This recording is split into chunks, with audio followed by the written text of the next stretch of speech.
Holding a dying man's hand, I heard my phone buzz 92 times before I even had the chance to say goodbye to him.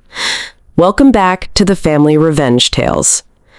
I was sitting with a patient named Walter when it happened. He'd been a combat medic decades ago, and in his final hour, he kept whispering names of boys he couldn't save. I held his hand and told him he'd done enough, that he could rest now, that whatever guilt he'd been carrying for 50 years didn't belong in this room anymore. He squeezed my fingers once, softly, and then he was gone. When his breathing finally stopped, I stayed another minute, the way I always do, just to let the room hold its peace a little longer before the world rushed back in. I've learned that the moment right after someone passes is sacred in a way that's hard to explain unless you've sat in it yourself. Then I walked out to my SUV in the hospice parking lot and finally looked at my phone. 92 missed calls. Not 2 or 3, 92. My mother, my sister, a cousin I barely remembered, and a Missouri number I didn't recognize at all. My hands went cold before my brain caught up with what I was seeing. 6 years of silence. No birthdays, no holidays, no single reply to the cards I mailed every December. And now this. My sister Danielle hadn't even bothered to explain. She'd sent one text, a link to a local news segment. I clicked it right there in the parking lot, my dead patient's chart still on the passenger seat, my hands still faintly trembling from the last hour. It was a hospice care feature from 3 days ago. My face, my voice, my name in the caption, along with the award I'd just received for hospice work in Central Oregon.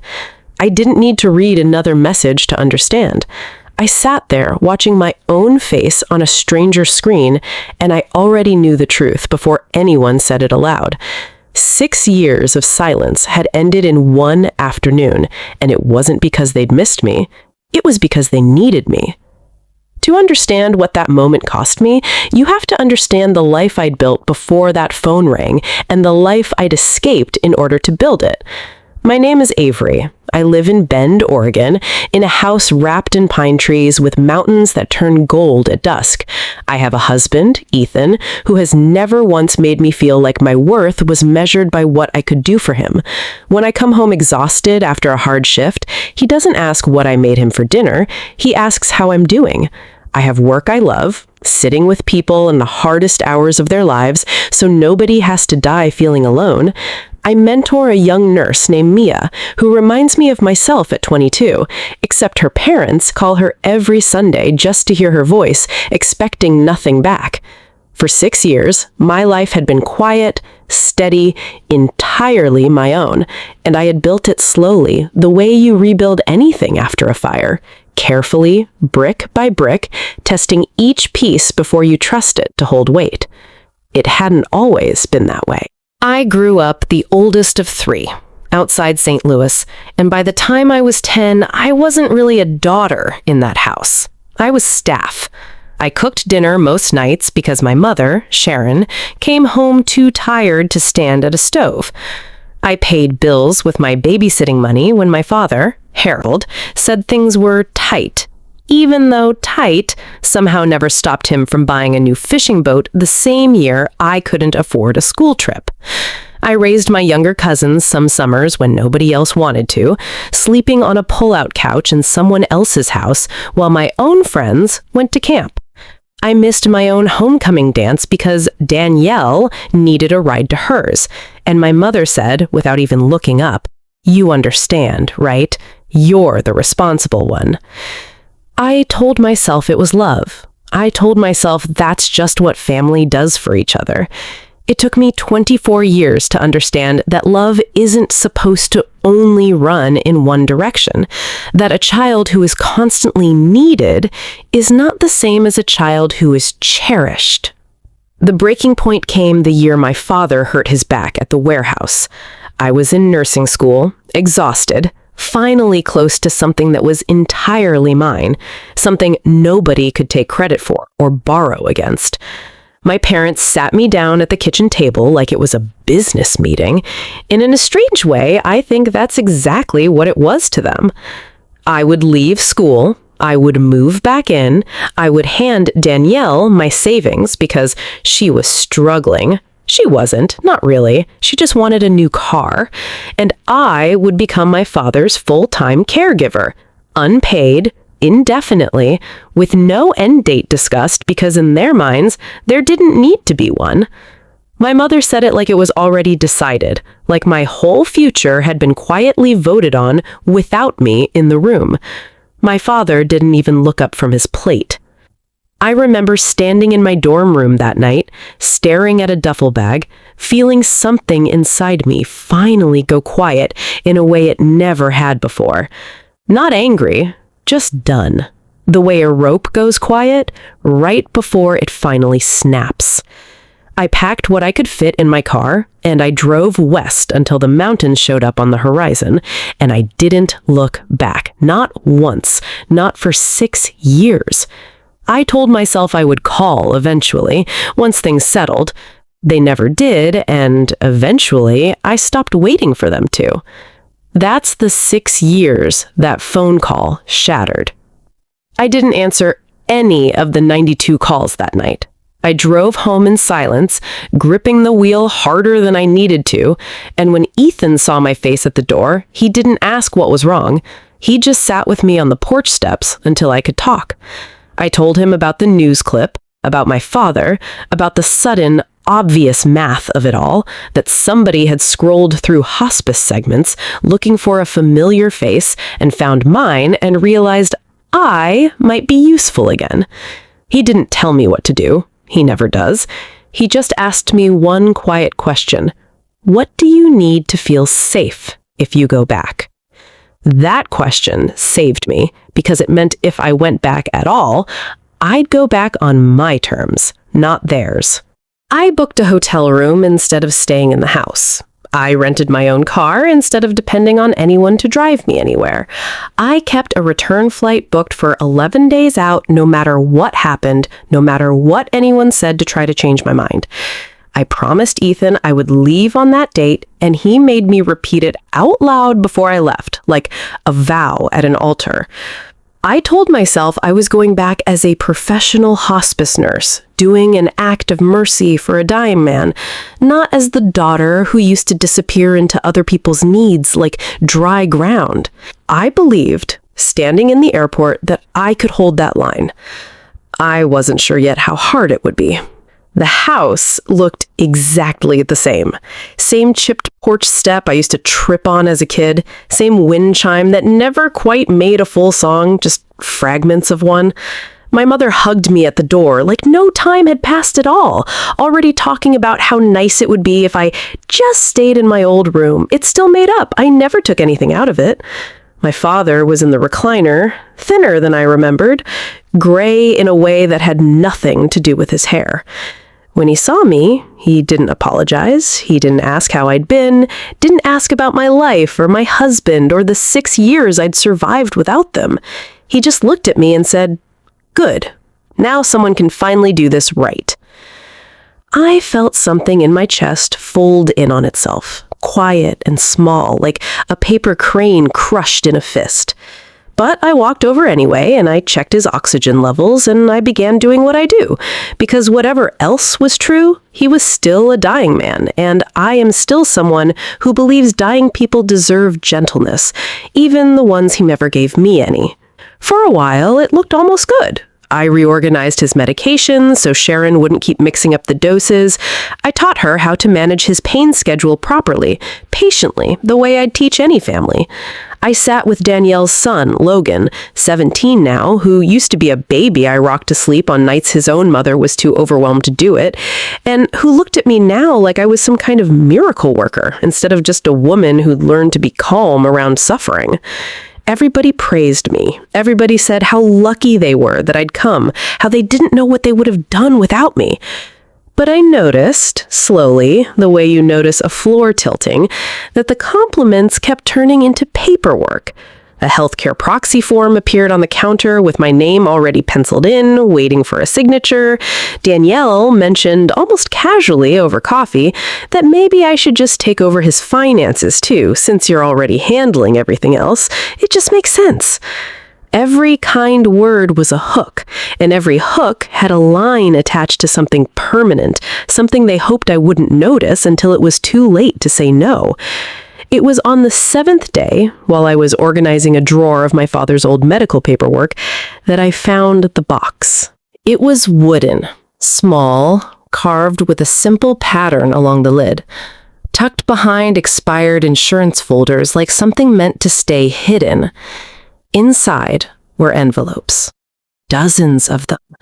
Birthday cards, Christmas cards, photographs I'd mailed over the years hoping something might soften, hoping that distance wouldn't mean disappearance. Every single one was unopened. My hands were shaking as I laid them out on the table one by one, the seals still intact after 6 years, my own handwriting staring back at me like evidence in a trial I hadn't known I was part of. I recognized my own careful print on each envelope, the year I sent Sharon a card for her birthday even though she'd never once acknowledged mine, the Christmas I mailed photos of Ethan and me at our new house, hoping it might open a door. None of it had ever been opened. None of it had even been touched. Logan found me sitting there, staring at the pile like it might explain itself. He was quiet for a moment, shifting his weight, and then he said something I'll never forget. Grandpa said if anyone opened them, you'd think you were welcome back. I wasn't forgotten. I had been deliberately erased, on purpose, with intention, by someone who understood exactly what those unopened cards would do to me if I ever found them, which was almost worse than being forgotten at all. That night, I almost called Ethan just to hear him tell me to come home early. I sat in my hotel room with my hand resting on the phone, feeling the old pull, the old rope tightening around my ribs the way it used to when I was 17 and told I couldn't go to homecoming. The same rope that used to drag me back into being everyone's solution before I even had the chance to consider saying no.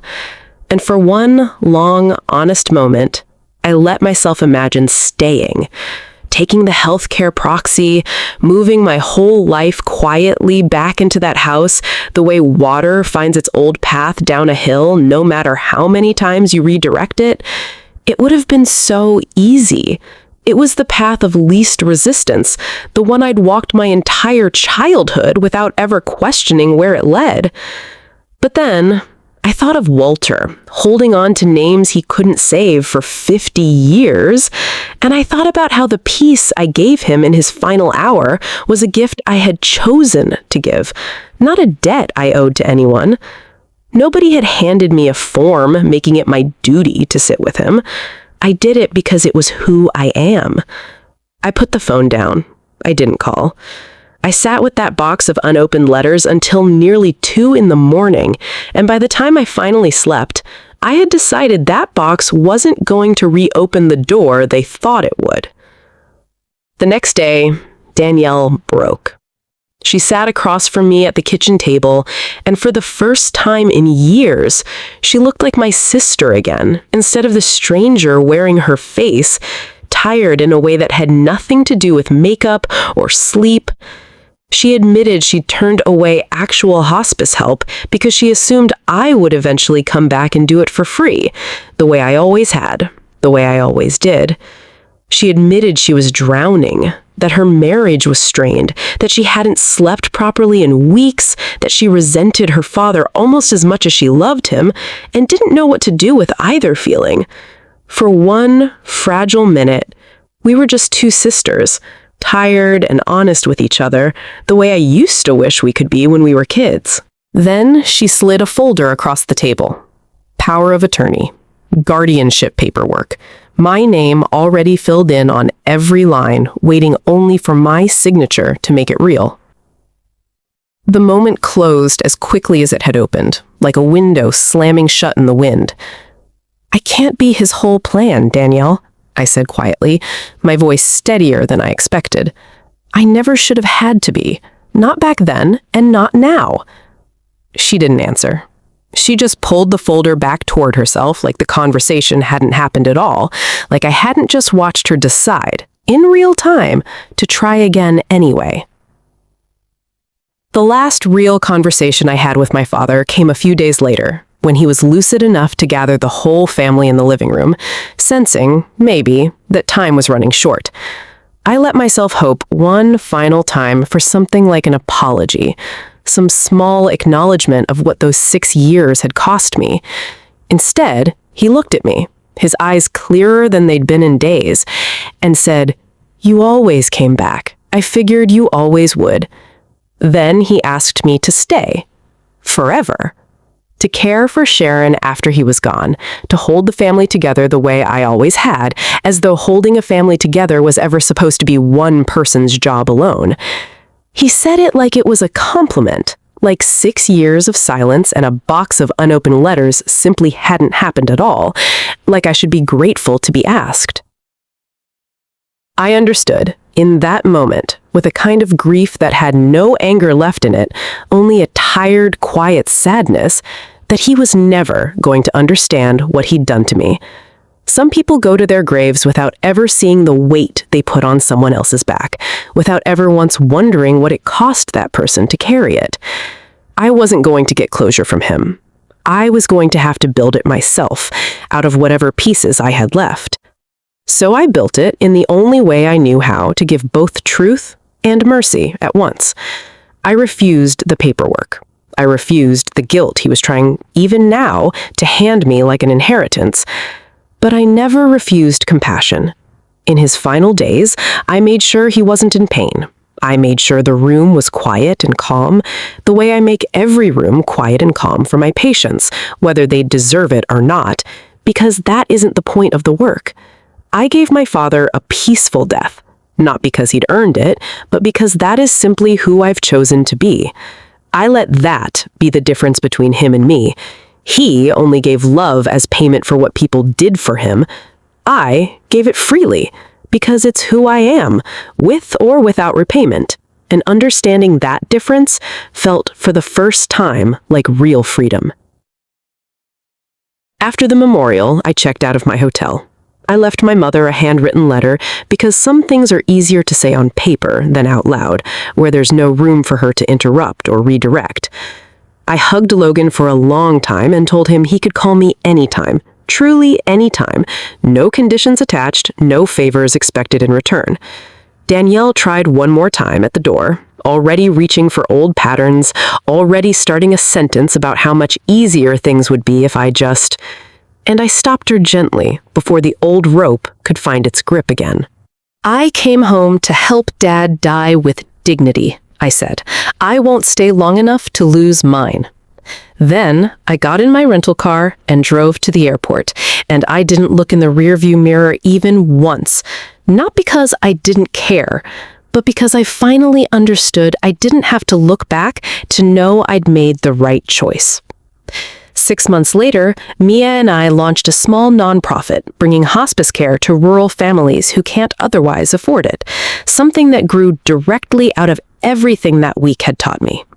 Logan volunteers with us every summer now, and something in him seems lighter every time he visits, like he's slowly learning that love doesn't have to come with fine print. Sharon sends occasional cards, small ones, with no requests folded inside them anymore, and I've started opening them again, slowly, cautiously, the way you test ice before trusting your full weight on it. Danielle finally started accepting professional caregiving help, instead of waiting for me to fill the gap she'd left open for years. I don't know if that's healing or simply exhaustion, but either way, it's progress, and I've made peace with not needing to know which. I used to believe peace meant changing the people who hurt you, proving to them finally that you deserved better than what they gave. I don't believe that anymore. Peace is refusing to become the person they expected you to remain. It's choosing compassion without letting it cost you yourself, and knowing the difference between the two, finally, after all these years. If this story moved you, if you've ever loved a family that only remembered you when they needed something, subscribe to the Family Revenge Tales, because you are not the only one who has had to learn this lesson the hard way, and you are not wrong for finally choosing yourself. For years, I believed love had to be earned by carrying everyone else's burdens. But real love isn't measured by how much of yourself you sacrifice. Sometimes the greatest act of compassion is helping someone with all your heart and still choosing to go home to your own life. This story carries a meaningful lesson about the difference between duty and love, and about how boundaries are not acts of cruelty, but acts of self-respect. It shows that forgiveness does not require re-entering a cycle of harm, and that caring for someone in their final moments can be an act of grace rather than an obligation. For viewers who have experienced being taken for granted by their own families, this story offers validation that walking away from harmful patterns is not selfish, and that true peace comes from not receiving an apology, but from refusing to abandon yourself again.